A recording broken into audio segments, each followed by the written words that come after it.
out of the 5 males that I asked. அனைவருக்கும் வணக்கம். மன்னிக்க வேணும், எனக்கு என்னுடைய வகுப்பை இன்றைக்கு ரத்து செய்ய முடியலை. அதால் நான் ஏற்கனவே என்னெல்லாம் கலைக்கப்பட்டிருக்கேன்னு தவறப்பட்டிருக்கேன். அரசி சொல்கிறதுல நிறைய நியாயம் இருக்குது. ஆனால் நான் இதில் எந்த விதமான நிபுணத்துவம் பெற்ற ஒரு ஆள் இல்லை. நான் வெறும் பெற்றாராகவும் ஆசிரியராகவும் எனக்கு கிடைச்ச அனுபவங்களின் அடிப்படையில் மட்டும்தான் இது சொல்ல போகிறேன். எனக்கு தரப்பட்ட தலையங்கம் எமது சமூகத்தில் பெற்றோருக்கும் இளையோருக்கும் இடையில் இருக்கும் இடைவெளி. இதில் நாங்கள் எமது சமூகம் இன்னைக்குள்ள இங்கே டொரண்டோவில் வாழ்கிற தமிழ் சமூகத்தை தான் நான் இதில் எடுத்துக்கொள்ள போகிறேன். ஆனால் நான் சொல்ல போகிறது வேறு சமூகங்களுக்கும் பொருத்தமானதாக இருக்கலாம். அனுபவங்கள், கருத்துக்கள், வாழ்க்கை பெருமானங்கள் மற்றும் நடத்தைகளிடையே உள்ள வேறுபாடுகளால் வளர்ந்தோரும் இளையோரும் ஒருவரை ஒருவர் விளங்கிக் கொள்ள முடியாத நிலையை தலைமுறை இடைவெளி, அதாவது ஜெனரேஷன் கேப் என கேம்பிரிட்ஜ் ஆங்கில அகராதி வரையறுக்கின்றது. ஆனால் பெற்றோரிலிருந்து அவர்களை பிரிக்கும் இந்த தலைமுறை இடைவெளியை இளையோர் தங்களுக்குரிய அடையாளங்களை உருவாக்கி கொள்ள அனுமதிக்கும் அல்லது வசதி செய்யும் பயன்மிக்கதொரு விடயமாக நோக்கலாம் என்கிற மொழி வல்லுநர் வில்லியம் ஷேக்ஸ்பியர். பெற்றோரும் இளையோரும் வெவ்வேறு காலகட்டங்களை சேர்ந்தவர்களாக இருப்பதால் அவர்களிடையே வேறுபாடுகள் காணப்படுவது சகஜமானது. எனவே அந்த வேறுபாடுகள் உருவாக்கும் இடைவெளியும் தவிர்க்க முடியாது. அத்துடன் கலாச்சாரம் என்பது நிலையானதல்ல, அது எப்போதும் மாறிக்கொண்டிருப்பது. எனவே வில்லியம் ஷேக்ஸ்பியரின் கருத்தின்படி இந்த இடைவெளி அவசியமானதும் கூட. வாழ்க்கையில் சந்தித்த விடயங்கள், அவற்றை அவர்கள் கையாண்ட விதம் என்பவற்றின் விளைவுகளால் உருவான தாக்கங்களினது அடிப்படையில் பெற்றோரும் சூழல் மற்றும் தங்களின் கனவுகளின் அடிப்படையில் இளையோரும் விடயங்களை எதிர்கொள்கின்றனர். அதனாலேயே இப்படி ஒரு இடைவெளி அவர்களிடையே உருவாகின்றது என்பது பொதுவானதொரு அபிப்பிராயமாகும். அத்துடன் தொழில்நுட்ப வளர்ச்சி, வாழ்க்கை முறை வேறுபாடு என்பன இந்த இடைவெளியை அதிகரிப்பதாக கருதப்படுகிறது. இருப்பினும் பிள்ளை வளர்ப்பு முறை, முரண்பாடுகளை கையாளும் விதம், இடைவெளி இருக்கின்றது என்றதொரு புரிதல், அதை நிரப்புவதற்கான பிரியத்தனம் என்பவற்றுக்கேற்ப இந்த இடைவெளியின் அளவு குடும்பத்திற்கு குடும்பம் வேறுபடுகிறது. உறவுகளிடையே முரண்பாடுகளை அல்லது தொடர்பாடல்களை சிக்கலாக்கக்கூடிய அளவுக்கு இந்த இடைவெளி அதிகரித்தால் அது பற்றி கரிசனப்பட வேண்டிய தேவை சமூகம் சார் அனைவருக்கும் உள்ளது. புகலிட கலாச்சாரத்துடன் கூடிய இரட்டை கலாச்சாரம் புலம்பெயர்ந்தவர்களுடைய சமூகத்தினருக்கு மிகப்பெரிய சவாலாக இருக்கின்றது. புதிய விடயங்களை கற்பதும் கலாச்சாரத்துக்கு ஏற்ப தங்களை இசைவாக்கப்படுத்துவதும் ஒப்பீட்டளவில் இளையோருக்கு சுலபமானதாக இருக்கின்றது. ஆனால் வளர்ந்தோராகிய எங்களுக்கு புதியதில் இசைவாக்கமடைவதற்குள்ள பிரச்சனையை விட குடியேறிய நாட்டின் கலாச்சாரம் எங்களுடைய கலாச்சாரத்தை அழித்துவிடும் என்ற பயம் அதிகமாக உள்ளது. அதனால் எங்களுடைய நாட்டில் எங்களுடைய கலாச்சாரத்தில் காட்டிய அக்கறையை விட அதிகமான அக்கறை இப்போது நாங்கள் அதில் காட்டுகின்றோம். கலாச்சாரம் என நாம் நம்பும் விடயங்கள் காப்பாற்றப்பட வேண்டும் என்ற பேரவா அல்லது அதீதமான ஆசை எங்களுக்குள் இருப்பதாலும் எங்களுக்கு கிடைக்காத அனைத்தையும் எங்களுடைய பிள்ளைகளுக்கு கொடுத்து விட வேண்டும் என்ற வேட்கையாலும் பல்வேறு வகையான வகுப்புகளில் சேர்த்து பிள்ளைகளுடைய நேரத்தை பிள்ளைகளாக அவர்கள் அனுபவிக்க வேண்டிய வேடிக்கையும் வினோதமும் கலந்த வாழ்க்கையை சமரசம் செய்கின்றோம். இதனால் சில வேளைகளில் எமது கலைகளிலும் மொழியிலும் கலாச்சாரத்திலும் பிள்ளைகளுக்கு வெறுப்பு வளர்வதும் இடைவெளிக்கு ஒரு காரணமாகிறது. நான் தமிழரா, கனேடியரா, எவ்வளவு தூரம் கனேடியராக அல்லது தமிழராக நான் இருக்கிறேன், தமிழர் என்றால் என்ன, கனேடியர் என்றால் என்ன, தமிழ் கனேடியராக இருக்கின்றேன் என்பதன் பொருள் யாது போன்ற கேள்விகளுக்கான விடைகளை தேடுவதற்கு தனிப்பட்ட அடையாளத்தை தேடும் இயல்பான ஒரு தேடலுடன் கலாச்சார ரீதியான அடையாளத்தையும் தேட வேண்டிய கட்டாயமும் இளையவர்களுக்கு இருக்கின்றது.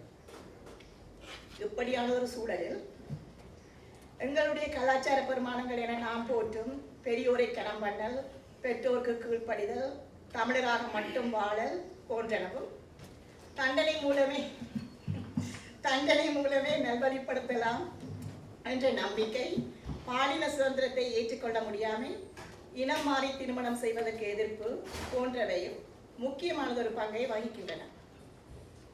மரியாதை வழங்கல், மதிப்பு செய்தல் என்பவற்றை ஒற்றை வழி பாதையாக பார்த்தே நாங்கள் வளர்ந்திருக்கிறோம்.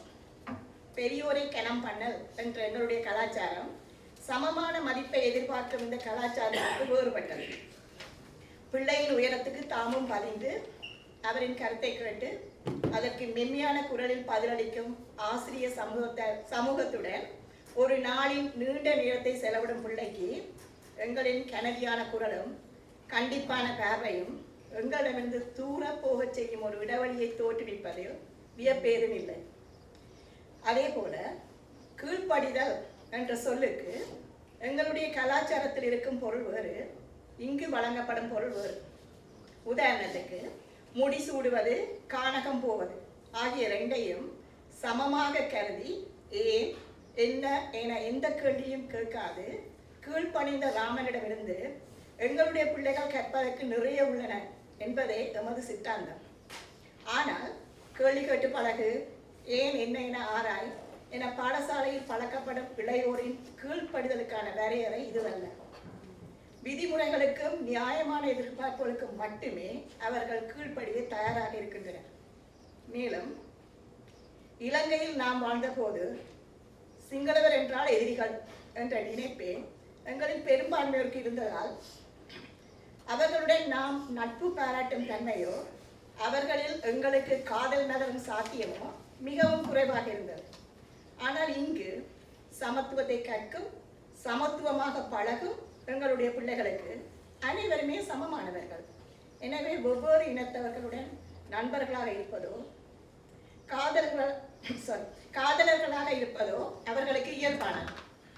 அந்த கருப்பு பொடியனோட உனக்கு என்ன சிநேகிதான், வெள்ளப்பட்டி ஒன்றா வீட்டுக்கு கூட்டிக்கொண்டு வந்தேன்டா அவ்வளவுதான். உனக்கும் எனக்கும் எந்த உறவும் இருக்காது என நாங்கள் சொல்லும் போது அல்லது அப்படி அச்சுறுத்தும் போது எங்கள் பிள்ளைகளின் மனதில் நாங்கள் மிகவும் தரம் குறைந்த மனிதர்களாகவே தெரிவோம் என்பதை நாம் விளங்கிக் கொள்வதில்லை. எனக்கு தெரிந்த ஒருவர் தனது மகள் தனது பேரனை அப்படியே சொல்லி வளர்க்கின்றாரா என கூறி பெருமைப்பட்டுக் கொண்டார். இன்னொன்று, அடியை போல் அண்ணன் தம்பி உதவா என்ற எங்கள் பழமொழியை நாங்கள் முழுமையாக நம்புகின்றோம். அண்மையில் நிகழ்ந்த அரங்கேற்றம் ஒன்றின் போது பிரதம விருந்தினராக கலந்து கொண்டவர், நான் அடி வாங்கி வளர்ந்ததால் தான் இந்த நிலையில் இருக்கின்றேன் என அதற்கு வக்காலத்து வாங்கினார். இதே பொருளில் பலர் ஃபேஸ்புக்கில் இடும் பதிவுகளையும் நாம் பார்க்கின்றோம். சிறுவர் உதவி சபை, அதாவது சிஏஎஸில் இடையீடு செய்யும் சில நிலைமைகளில் கூட பெற்றோர் நியாயப்படுத்த முயற்சிப்பது சிறிய அளவிலாவது தண்டனை கொடுக்காவிட்டால் பிள்ளை கெட்டு போய்விடும் என்பதால் தான் இருக்கின்றது. சில வருடங்களுக்கு முன்னர் என்னுடைய மகள் ஒருவரை பிரபலியமான நடன ஆசிரியர்களிடம் நடனம் கற்க அனுப்புவதற்காக அவருடன் தொடர்பு கொண்ட போது தன்னுடைய அடி பிள்ளைகளை சிறப்பாக நடனம் கற்க உதவுவதாக கூறி பெருமைப்பட்டுக் கொண்டார். போதாதற்கு பிள்ளைகள் வீட்டிற்குள்ளப்படி செய்தால் அவர்களை கொஞ்சம் திருத்தி வையுங்கள் என பெற்றோர் தன்னிடம் சொல்லிவிட்டு செல்வதாகவும் சொல்லிக்கொண்டார். நல்வழிப்படுத்துவதற்கு தண்டனை சிறந்ததொரு வழி என ஒருபோதும் நம்பாத நானும் கூட என்னுடைய கோபத்தை கட்டுப்படுத்த முடியாத தருணங்களில் சிறுவயதில் நான் என் பெற்றோரிடம் கற்றதை செயலாக்கி இருக்கிறேன் என்றால் அவ்வளவு தூரம் நாங்கள் வளர்ந்த விதம் எங்களில் ஆட்சி செய்கின்றது. ஆனால் பாடசாலையில் பின்புளைவுகள் மூலமும் தவறுகளுக்கூடாகவும் நல்லொழுக்கத்தை கற்பிக்கும் ஆசிரியர்களுடன் ஒப்பிடும்போது இவ்வகையான மனப்பாங்குள்ள எங்களுடன் இருக்கும் எங்களுடைய பிள்ளைகளுக்கு எப்போது எங்களை விட்டு ஒதுங்கி தங்கள் வாழ்க்கையை அமைக்கலாம் என்ற நினைப்பே மேலோங்கி இருக்கும். பெற்றோர்களை மதிக்கவும் தோன்றாது. அத்துடன் எங்களுடைய கலாச்சாரத்தில் பொதுவாக விடயங்களை ஆழமாக அலசி ஒன்றாக இணைந்து முடிவெடுக்கும் நிலைமை இல்லை. எப்போதும் எங்களுடைய பிள்ளைகளுக்கு அறிவுறுத்தல்கள் சொல்லியே நாங்கள் பழக்கப்பட்டிருக்கிறோம். அதனால் பிள்ளைகளின் கதைகளை, ஆசைகளை, அபிப்பிராயத்தை, பிரச்சனையை காது கொடுத்து கேட்க வேண்டும் என்பது எங்களுக்கு புரிவதில்லை. அதற்கு நாங்கள் பழக்கப்படவும் இல்லை. நான் சந்தித்த தற்கொலைக்கு முயன்று தோற்று போன சிறுமி ஒருவர் தனக்கு பாடசாலையில் நிகழும் அடவாடித்தனம், அதாவது புலிங்கை பற்றியோ அல்லது தனக்கு இருக்கும் பிரச்சனைகள் பற்றியோ கதைப்பதற்கு தனக்கு யாருமே இல்லை என குறைப்பட்டு கொண்டார். என்னையோ என்ற நிலைமையோ விளங்கிக் கொள்ளக்கூடிய பக்குவம் அம்மாக்கு இல்லை, வெறுமன புத்துமதி சொல்லத்தான் அம்மாக்கு தெரியும் என்று தாயின் மேல் அவர் குறை கூறிய போது அந்த தாயினால் அழுவதை தவிர வேறு எதுவும் செய்ய முடியவில்லை. மேலும் சில வேளைகளில் மொழியும் ஒரு தடையாக இருந்து விடுவதுண்டு. அநேகமான இளையோருக்கு தங்களின் கருத்துக்களை முழுமையாக தமிழில் சொல்வதில் சிரமம் இருப்பதால் ஆங்கிலத்தில் போதுமான அறிவில்லாத பெற்றோருடன் தர்க்க ரீதியான விடயங்களை விவாதிப்பது அவர்களுக்கு பிரச்சனையாக இருக்கின்றது. அந்த பெற்றோர்களுக்கு அவர்களுடைய கருத்துக்களை இளையோருக்கு விளங்கப்படுத்த முடியாத துரதிர்ஷ்டம். அதனாலும் பெற்றோரிடமிருந்து இளையோர் ஒதுங்கி போய்விடுகிறார்கள். என்னுடைய 5ஆம் வகுப்பு மாணவர் ஒருவர் ஒரு முறை, என் அம்மாவுக்கு இங்கிலீஷ் தெரியாது, எனக்கு தமிழ் நல்லா தெரியாது, அதனால நான் அம்மாவோட அதையும் கதைக்கிறேன் இல்லை, அப்பாவோட மட்டும்தான் கதைக்கிறேனா என்று சொன்னபோது, எப்படி அம்மாவுடன் கதைக்காமல் இருப்பது என எனக்கு அதிர்ச்சியாக இருந்தது. மேலும் குறித்த வயதுக்குள் திருமணம் செய்ய வேண்டும் என்று ஒரு எழுதாத விதி இருப்பதால் சொல் கணைகளை தடுப்பதற்காக 30 வயதுக்கு மேற்பட்ட தமிழ் யுவதிகள் தமிழர்கள் கூடும் இடத்தை தவிப்பதை இப்போது காணக்கூடியதாக உள்ளது. அத்துடன் இளையோர்கள் சந்தித்து பழகி சேர்ந்து வாழ்ந்த பின்னரே திருமணம் செய்ய விரும்புகின்றனர் அல்லது பந்தமற்ற ஒரு வாழ்வை தொடர்வதை விரும்புகின்றனர். இன்னும் சிலர் ஓரின சேர்க்கையாளர்களாக இருக்கின்றனர். அப்படியான போக்குகள், உணர்ச்சிகள் அவர்களுக்கு இருப்பதை எங்களால் ஏற்றுக்கொள்ள முடிவதில்லை. இவையும் சமூகத்தில் இளையோருக்கும் பெற்றோருக்கும் இடையில் உள்ள இடைவெளி அதிகரிப்பதற்கு காரணமாகிறது எனலாம். பெற்றோராகிய நாங்கள் வாழ்க்கை இழந்தவை அதிகம். உயிர்களை, உறவுகளை, உடைமைகளை, தொழிலை இழந்து வலியுடன் குடியேறிய ஒரு சமூகமாக நாங்கள் இருப்பதால் எங்களுடைய வலிகளுக்கு ஒத்தடமாக பிள்ளைகள் அமைய வேண்டும் என எதிர்பார்க்கிறோம். அவர்கள் எங்களுடைய தியாகங்களை, இழப்புகளை, கனவுகளை ஈடு செய்பவர்களாக இருக்க வேண்டும் என்று விரும்புகின்றோம். அதனால் கலாச்சாரம் என நாம் நினைப்பதை அவர்கள் மீறும் போது, நாம் நினைத்த வகையில் அவர்கள் கல்வி பயிலாத போது, அல்லது எங்களுக்கு பிடித்த வகையில் அவர்கள் திருமணம் செய்யாத போது எங்கள் முழு உலகமும் ஸ்தம்பித்து போவதாக உணர்கிறோம். அதனால்தான் மகன் தோடு போட்டு விட்டான் என்பதை பார்த்ததும், அல்லது மகள் ஓரின சேர்க்கையாளி என அறிந்ததும், அல்லது மகன் இனம் மாறி உறவு வைக்க விரும்புகிறான் என கேட்டதும் உறவே வேண்டாம் என்று கை கழுவி விடக்கூட சில வேளைகளில் நாம் துணிகிறோம். அல்லது அதை பற்றியே தினமும் நச்சரிப்பதன் மூலம், அல்லது அதற்காக அவர்களை ஏதாவது ஒரு வகையில் பழி வாங்குவதன் மூலம் அவர்களை உளச்சிக்கலுக்கு உள்ளாக்குகிறோம். எனவே தலைமுறை இடைவெளி என்று ஒன்று இருக்கிறது. அதுவும் புலம்பெயர் நாட்டில் அது இல்லாமல் போகாது என விளங்கிக் கொள்வதாலும், தொடர்பாடலை பேணுவதாலும், இளையோருக்கு சமமான முக்கியத்துவம் கொடுப்பதாலும், நிலைமைக்கேற்ற பேரம் பேசுவதாலும் தான் இந்த இடைவெளியை ஓரளவாவது நாங்கள் குறைக்க முடியும் என்ற யதார்த்தத்தை நாம் உணர்ந்து கொள்ள வேண்டும். பிள்ளைகள் எங்களுக்கு உரித்தானவர்கள் என்ற மனப்பான்மையை அகற்றி அவர்களை தனி மனிதர்களாக மதிக்க நாங்கள் கற்றுக்கொள்ள வேண்டும். சுயமாக சிந்தித்து செயலாக்கும் தன்மையை ஊக்குவிக்க வேண்டும். அவர்களில் நம்பிக்கையை வளர்க்க வேண்டும். அப்போதுதான் தாம் செய்பவற்றை எங்களுடன் பகிர்ந்து கொள்ள வேண்டும் என்ற நினைப்பு அவர்களுக்கு வரும். அப்படி இல்லையானால் இந்த இடைவெளி பெருத்து பெருத்து அதற்குள் எங்களுடைய இளையோரை நாங்கள் தொலைத்து விடக்கூடும். இடையீடுகள் எதுவுமற்ற ஒரு நேரத்தை கதைப்பதற்கென நாளாந்தம் ஒதுக்குதல் தொடர்பாடலை பேணுவதற்கு உதவி செய்யும், இடைவெளியை குறைக்கும். தங்களுடைய நாளை பற்றி அதில் இருந்த சிரமங்கள், சவால்கள், சந்தோஷங்கள், பாராட்டுகள் பற்றி பெற்றோர் பிள்ளைகளுக்கு சொல்வது ஒரு முன்மாதிரியாக அமையும்.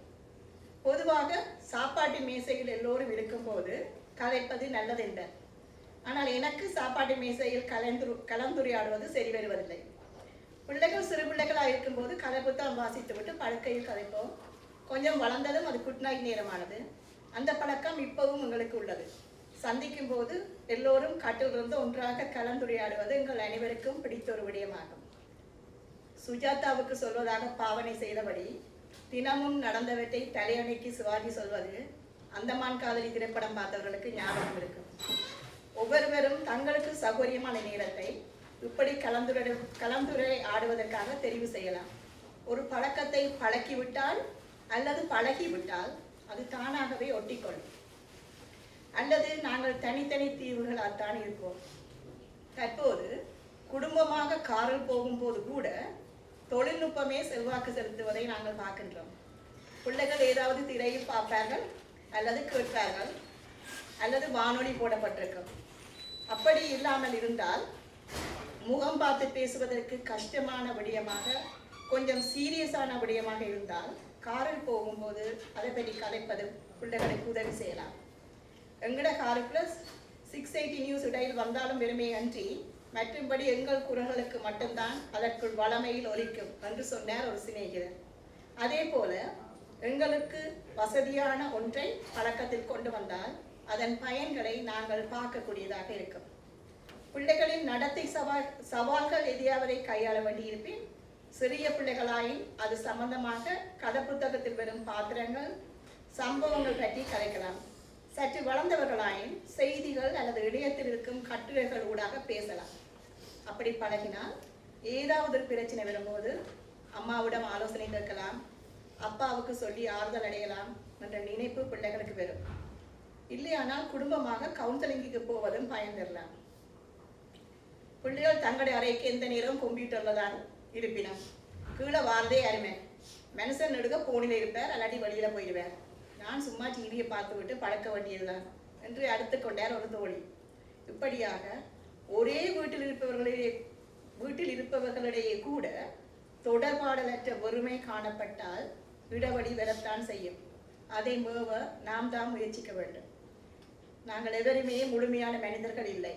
எனவே தவறு விட்டோமே, இடைவெளி பெருத்து விட்டது, இனி என்ன செய்வது என நாங்கள் கலங்க தேவையில்லை. மாற்றங்கள் தேவை என உணர்வதே முக்கியமானது. அப்படி உணர்ந்தால் மாற்றத்தை எப்போதும் ஆரம்பிக்கலாம். அது இன்றிரவாகவும் இருக்கலாம். நன்றி.